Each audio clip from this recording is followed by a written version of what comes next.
Olá, boa tarde, muito bom estarmos de volta. E eu já vou adiantando, gente, que hoje é dia de presente para você aqui no Olhares. Fica ligado, fica ligada que daqui a pouquinho eu te conto o que é e como participar. Hoje tem série nova que a gente vai mostrar para você em discussão a segurança em diversas situações do nosso dia a dia. A gente começa falando sobre vários aspectos da segurança no trânsito. Deixa eu apresentar os nossos convidados, sejam bem-vindos. Adriano Fiamoncini, chefe de comunicação da Polícia Rodoviária Federal, um prazer tê-lo aqui, obrigada. De Oliveira, representante do Floripa Amiga da Bike, e Júlio Fernandes, coordenador do Bike Anjos Floripa. É um prazer tê-los aqui, muito obrigada. Quando a gente fala em segurança no trânsito, no nosso dia a dia, eu queria que vocês começassem falando o principal aspecto que vocês observam que deixa muito a desejar ainda. Olha, a gente costuma dizer que o trânsito é reflexo da cultura de um povo. E o brasileiro ainda é muito individualista no trânsito. É a lei de Jefferson, ainda impera no trânsito. Eu primeiro, depois os outros. Complicado essa constatação no momento que o trânsito é pura coletividade, né, gente? Exatamente. Embora você possa estar no seu carro particular, você está numa via pública, seguindo leis, código de trânsito que vale para todo mundo. Então o brasileiro tem que se acostumar com isso. A coletividade tem que vir em primeiro lugar, antes do seu interesse pessoal. Você está preso no engarrafamento, não consegue se mexer, quer achar um jeitinho de se adiantar, mas espera aí, o veículo que está na sua frente, aquele condutor, acordou mais cedo para estar ali à sua frente. Você tem que pensar nisso. Tem que pensar que a coletividade tem que vir antes dos seus interesses particulares. Se não pensa, acontece tanta imprudência que a gente vê por aí, né? Infelizmente, só esse ano em rodovias federais já são mais de 230 mortes. Só em rodovias federais, só de Santa Catarina. É um número bastante chocante, a gente tem que repensar as atitudes. Começa por aí, na opinião de vocês. Queria ouvir o Kilder, que está super familiarizado com a questão das bicicletas, do uso das bicicletas. Onde começa, na sua opinião, essa maior conscientização no trânsito? Na verdade, até como o nosso amigo aqui já falou, essa questão da individualidade. Hoje em dia nós temos a falta de infraestrutura entre ciclovias e ciclofaixas, e o pessoal não respeita quando vê o ciclista na rua ou no acostamento. Então, infelizmente, a gente tem se preocupado bastante com essa questão da infraestrutura hoje em dia, dentro da ilha, né? A questão da segurança e conscientização do motorista em relação às regras e respeito aos ciclistas. E através disso até já foi lançado aqui até no programa ano passado e a nível nacional uma cartilha onde a gente defende e explica para cada um seus direitos e deveres, porque muitas das vezes também um ciclista infringe com algumas leis. Sim, é uma via, já que a gente está falando de trânsito, é uma via de mão dupla. Tem que ter a cooperação. Não pode culpar só também o motorista, muitas vezes também estamos errados. Então a gente está implantando essa cultura da utilização da bicicleta hoje mesmo como modo de transporte. Então cada um tem que saber as regras certas, né, as leis, tudo, para poder também todo mundo andar de uma forma tranquila, com segurança. Júlio, vamos falar um pouquinho sobre o trabalho desenvolvido pelo Bike Anjos Floripa, por favor? Boa tarde. Então, o trabalho do Bike Anjo, ele veio de contra isso, né, em função de toda essa bagunça, né, que se tornou o trânsito brasileiro, né, até para passar um dado, morre-se por dia 52 pessoas por dia no trânsito no Brasil. O trânsito no Brasil mata mais que qualquer guerra em qualquer local no mundo. Se a gente for pensar 52 vidas por dia... Isso, e nós temos que pensar que o trânsito não estou aqui falando em nome do ciclista, mas o trânsito não é só o ciclista, né? O trânsito é o pedestre, o trânsito também é o próprio motorista. Né? Só que dentro do trânsito, dentro dessa hierarquia, existe até trabalhos, né, sociológicos em cima disso, de que o indivíduo que está dentro de um carro ou de um ônibus, do caminhão, ele se sente o quê? Ele se sente, por causa da sua carcaça de aço, protegido, né? E ele se sentindo protegido, ele sente que ele pode fazer o que bem entender. E ele esquece que aquilo ali, o veículo acaba infringindo algumas normas, acaba sendo uma arma em potencial, certo? Então, assim, o trabalho do Bike Anjo, ele veio para quê? Ele veio para poder ensinar e ajudar as pessoas que querem usar a bicicleta como meio de transporte, né, ou mesmo como lazer, para como ela deve se comportar no trânsito, de maneira defensiva, né? E aí, ao longo do programa, nós vamos passar como nós ajudamos essas pessoas, né, a se locomover dentro dessa bagunça que é o nosso trânsito, de uma maneira mais segura. Né? Uma questão que eu quero falar com vocês é a questão da ciclovia. Muita gente coloca, não basta só ter ciclovia. Não. Muitas vezes é uma ciclovia feita de qualquer jeito, sem planejamento. Ciclovia por si só não garante, então, a segurança de ciclista, de pedestre, de motorista. Assim, a gente estava num debate um tempo atrás, recente, falando entre cicloativistas, né? Florianópolis, né? Um caso peculiar. Nós temos um problema em Florianópolis, assim, onde nós vamos colocar determinadas ciclovias em determinadas ruas. Não, é impossível. A gente sabe que em determinados locais vai ser impossível. Muitas vezes nem a rua que existe ali é suficiente, né, para o fluxo de veículos. Nós tivemos um crescimento desordenado muito grande, então o que acaba acontecendo? Infelizmente, né, ou infelizmente, não sei, a única solução é o quê? É a educação de quem está conduzindo o veículo e também a educação do pedestre ou do ciclista. Adriano, quer colocar alguma coisa? O que o colega comentou antes me lembrou o artigo 29 do Código de Trânsito, que na minha opinião ele é tão bonito que chega a ser poético. Ele fala assim, que os veículos maiores são responsáveis pela segurança dos veículos menores, que os veículos motorizados são responsáveis pela segurança dos veículos não motorizados e que todos eles são responsáveis pela segurança dos pedestres. É muito bonito, pena que na prática só quase que sempre... não são os veículos, é quem está ali conduzindo o veículo, né? Deixa eu fazer uma pausa rapidinho, a gente falou sobre ciclovia, a nossa produção pesquisou na internet as melhores ciclovias ao redor do mundo. Dá uma olhada só. Começamos com a ciclovia Brilhante, na Holanda, na cidade de Nuenen. Ela foi inspirada na obra A Noite Estrelada de Van Gogh. O material utilizado capta a energia do sol e brilha durante a noite. Também na Holanda temos a ciclovia solar, feita com piso especial de células fotovoltaicas. A ciclovia usa a energia do sol como fonte de eletricidade. Continuando na Holanda, em um cruzamento tem a fantástica ciclovia suspensa. Ela possui aproximadamente 72 metros de diâmetro. Além de conseguir diminuir o congestionamento do trânsito, a ciclovia oferece maior segurança ao ciclista. Agora vamos para Copenhague, também com uma ciclovia suspensa. Aqui ela é chamada de Serpente das Bicicletas. Na Coreia do Sul, a gente destaca muitas ciclovias do país que ligam as cidades. Essa, por exemplo, é toda coberta com painéis solares. A cidade de San Sebastián, na Espanha, transformou um antigo túnel ferroviário em ciclovia coberta. O túnel de mais de 1 quilômetro de comprimento conecta 2 bairros que antes não tinham acesso pelos ciclistas. Delícia, e são sonhos para qualquer ciclista, né, gente? É uma prova de que é possível, com boa vontade é possível. Eu gostaria que vocês comentassem.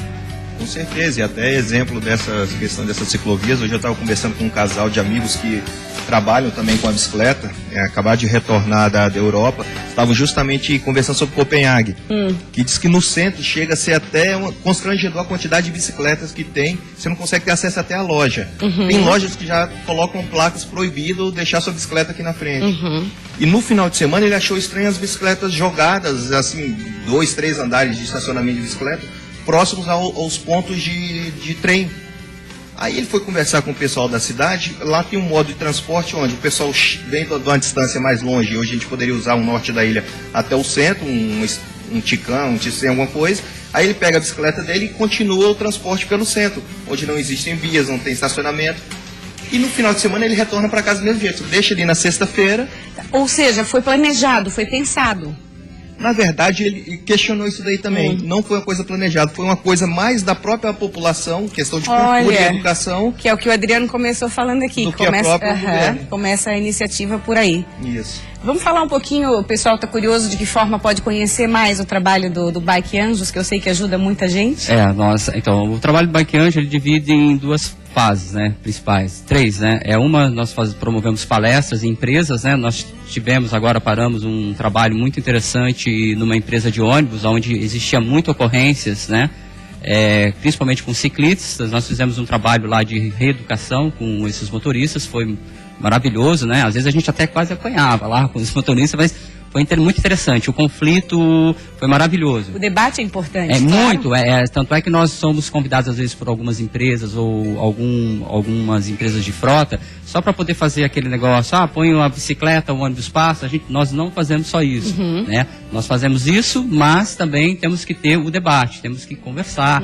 E foi interessante que ali também nós descobrimos muitas questões, o ponto cego do motorista, que o ciclista não conhece. O outro trabalho é a EBA, que é a Escola Bike Anjo. Ela acontece no segundo domingo de cada mês, aqui no vão central da UFSC, onde nós ensinamos pessoas a andar de bicicleta, desde crianças até adultos. E o outro trabalho que nós fazemos, as pessoas entram em contato pelo nosso site, que é o bikeanjofloripa.com, onde exemplo, você comprou uma bicicleta e quer vir da sua casa ao trabalho. O que nós fazemos? Um anjo que está cadastrado, que mora próximo à sua casa, ele vai entrar em contato com você e vai vir guiar você durante esse trajeto. Isso dá mais segurança, porque eu conheço muita gente que usaria até a bicicleta, mas não usa por medo, em função do grande número de acidentes, mortes, que a gente sabe, infelizmente, eu não uso por medo. Pode ser o começo, então, para... É um grande começo, Tá. E é interessante porque daí o que acaba acontecendo? São ciclistas experientes que eles ensinam vários, entre aspas, macetes para ela se comportar de maneira segura. Porque muitas pessoas acham, um exemplo, né, rápido, muitas pessoas acham que o mais seguro é andar no cantinho do meio-fio. Pelo contrário, Tá. o ciclista tem que andar um pouquinho mais afastado para o quê? Para ele se tornar visível. Tá certo. Falando em segurança no trânsito, vou aproveitar que o Adriano está aqui. Eu acho que a questão do uso, do manuseio do celular durante, né, na direção. Isso, infelizmente, a gente sabe que tem campanhas, que tem orientação, mas, gente, é só olhar para o lado no trânsito nosso de cada dia que a gente vê alguém falando ou com a cabeça baixa, mandando mensagem, o que for.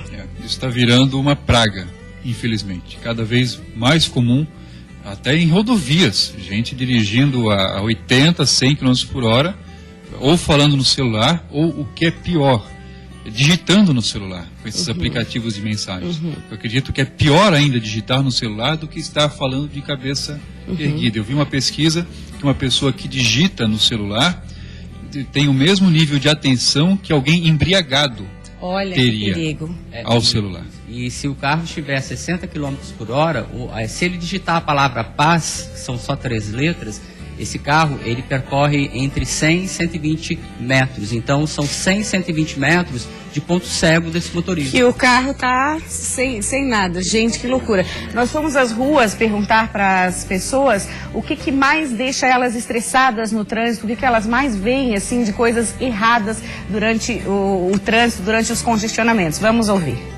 É muita fila demais, muito carro demais, né? E, sei lá, é uma encrenca. Eu acho que falta é largar mais a rua. Tá muito estreita demais para muito carro demais. Você vê a fila da ponte? É aquela... Então é isso aí, tá muito preciso, diminuir um pouco o carro, muito carro demais e a rua estreita. O pessoal não dá setas, principalmente, e eles resolvem entrar em esquinas do nada, sem avisar, e param do nada no meio da rua. Às vezes a gente acaba tendo que frear e fica com medo de outro de trás bater na gente, né? A atenção tem que ser redobrada. Tem que ter muita atenção. Os acessos, né? Mobilidade, a questão de falta de viadutos, essa acessibilidade em termos de rotatórias, aqui principalmente na região da Trindade. Acho que esse é o principal problema que causa as nossas filas aqui no horário de pico. O mais que deixa mais chocado é pisca pro lado errado, ou ultrapassagem em local proibido. E moto ninguém respeita, né? Quem tá de carro acha que tá mais grande, caminhão, ninguém respeita a motocicleta. Muito trânsito é uma coisa horrível e as pessoas nem param, por exemplo, para fazer cruzar na rua, né? E o pior durante o horário da madrugada, por exemplo, com os ônibus, né, que atrasam e os estudantes nem conseguem chegar certinho nos horários. O maior problema mesmo é essas filas, né? Eu moro em Santo Amaro. Chega a ficar 1 hora, né? A gente perde 1 hora para ir, 1 hora para voltar. 2 horas que tu perde todo dia nessas filas. Eu acho assim, falta muito a prefeitura mesmo se preocupar, né? Não vejo a prefeitura fazer realmente nada sobre mobilidade, só vejo falar. Problemas não faltam e a gente está discutindo aqui. Eu queria encerrar a entrevista com os nossos convidados perguntando o que vocês apontam como solução. Passa necessariamente por punição, a tal da indústria das multas? O que vocês acham que poderia ser uma solução para os problemas apresentados aqui? Se fosse um problema de fácil solução, já teria acontecido. É difícil, é um problema complexo, passa muito pela cultura do povo, cultura dos motoristas, mas acho que a solução a longo prazo está em dois aspectos. Mais fiscalização, ela é necessária, infelizmente é necessária, mas principalmente mais educação, com as crianças, com os jovens, nas empresas, nas escolas, nos hospitais, educação de um modo geral para que no trânsito do que a geração atual. Obrigada, Kilder.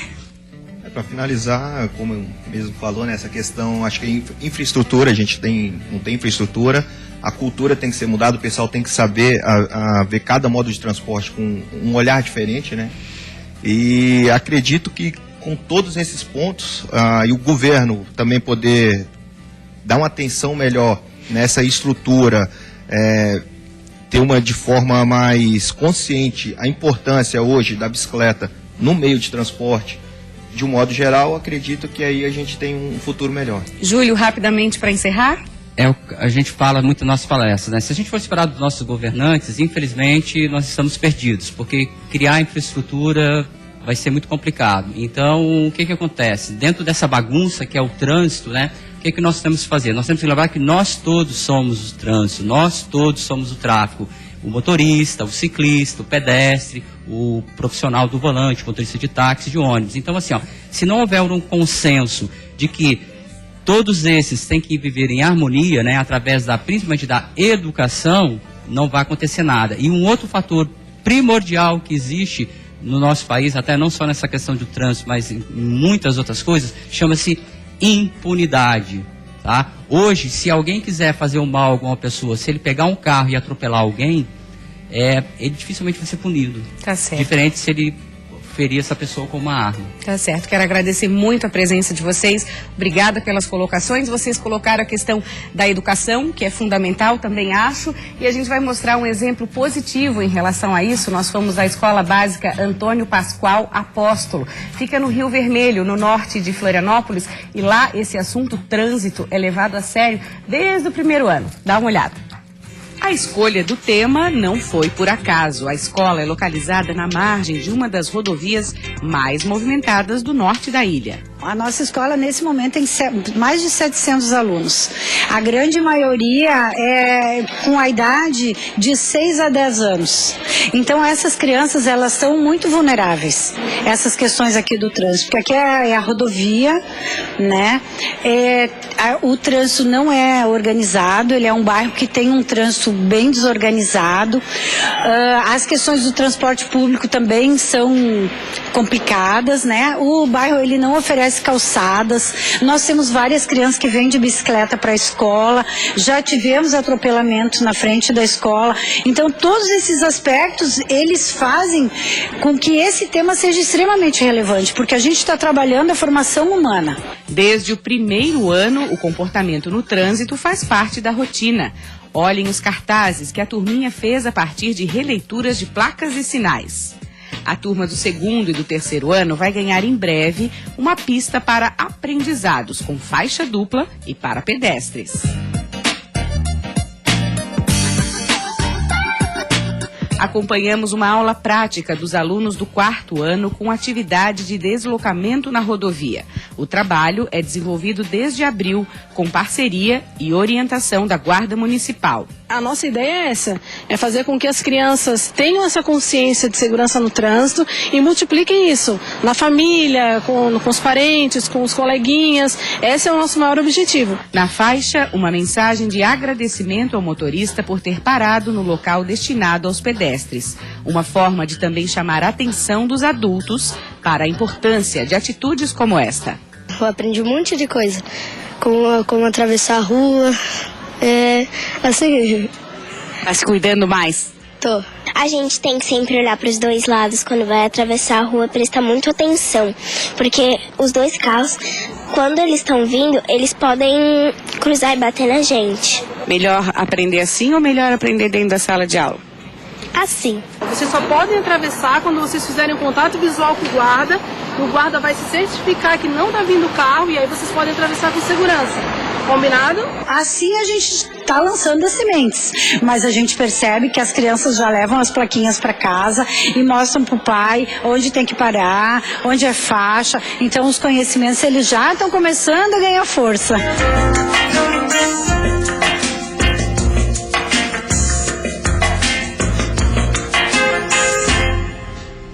Agora eu tenho um recado que você vai adorar. Gente, quem é que não gosta de uma novidade que dá super resultados, não é mesmo?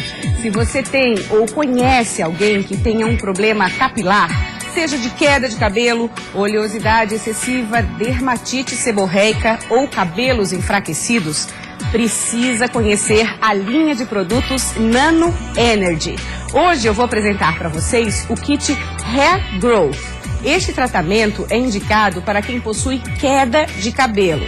O kit trata desde a oleosidade excessiva, aquela que causa a frequente queda de cabelos, até a falta de vitaminas necessárias para a formação e para o crescimento dos fios saudáveis. Hair Growth possui uma fórmula concentrada de ingredientes associados à nanotecnologia, tornando o tratamento completo, rápido e eficaz. Fique tranquila que o tratamento é simples e fácil de fazer aí na sua casa. Eu estou falando porque eu faço e eu sei que é muito simples. São 6 produtos aqui, ó, que são usados alternadamente. O kit vem com um resumo. Esse aqui, deixa eu mostrar para você que é bem fácil. O resumo das orientações de uso. Bem prático, você pode colar no seu box, no seu banheiro, para ter sempre à mão todas as instruções. Para acelerar ainda mais o processo do tratamento para queda de cabelo, a Nano Energy desenvolveu o suplemento de vitaminas e minerais. Viu que bacana? E tem mais. Você que comprar seu kit de tratamento Hair Growth vai ganhar 30 cápsulas desse suplemento. Acesse o site agora, nanoenergy.com.br. Bem fácil, nanoenergy.com.br. Inicie seu tratamento ainda hoje. Nano Energy Terapia Capilar. Tenho certeza que você vai gostar. E a gente aqui do Olhares vai te dar um presente. Chegou a hora de eu contar qual é o presente. Eu sei que você adora ganhar presente e a gente adora dar esse presente. A primeira pessoa que ligar agora para o telefone 48-3239-1089, 3239-1089, vai levar um kit completo. Olha quanta coisa legal, gente, especialmente para você. Liga logo, boa sorte, obrigada pela atenção. Deixa eu dar as boas-vindas agora para os outros convidados, já estão todos aqui, tudo bem, gente? Boa tarde. A gente continua falando sobre segurança e aí tem um aplicativo muito interessante que eu quero conversar com vocês. Deixa eu primeiro apresentar a Juliana, o Eduardo e o Alain, sejam bem-vindos. Vamos falar desse aplicativo, já sei que ganhou primeiro lugar num concurso, que é o app Firecast Comunidade. Quem que apresenta pra gente? Quem começa falando? Vamos lá, qual foi a principal ideia quando começou a criação do aplicativo? A principal ideia da criação do aplicativo lá atrás, há um ano atrás, um pouco mais talvez, foi de a gente começar a chegar na nossa... Aproxima um pouquinho mais. Isso. A gente começar a chegar na nossa... uma relação mais forte com o nosso bombeiro comunitário, né? Para que ele consiga ver o que está acontecendo e num segundo momento ele interagir com isso, né? É aquela tecnologia. Começou com essa ideia. Tecnologia para unir mais, assim, para aproximar. Considerando as redes sociais, e o principal objetivo nosso foi se reestruturando, né? E foi colocando ficou mais amplo, né? E nos dias atuais ele tem como a ideia principal, vamos dizer assim, ou é levar essa informação para frente, levar essa informação de algum acontecimento para que as pessoas do outro, não só os nossos bombeiros comunitários, ou os nossos bombeiros militares, mas toda a comunidade tenha uma visão e comece a trabalhar com essa informação no sentido de ela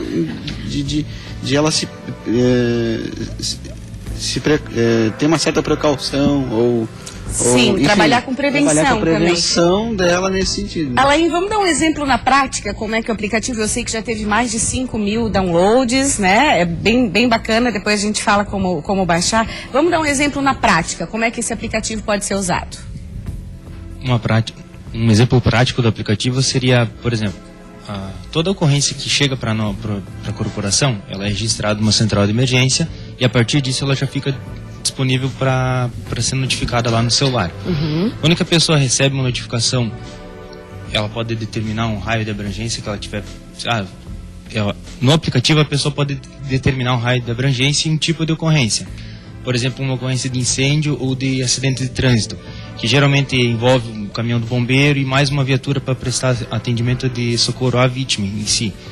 Isso causa um transtorno urbano enorme, porque realmente tem que parar a rua de acesso, as vias laterais. Sim, traz toda uma consequência. Isso. E a pessoa poderia estar evitando passar por esse local, a fim de evitar mais aglomeração e talvez outros acidentes secundários.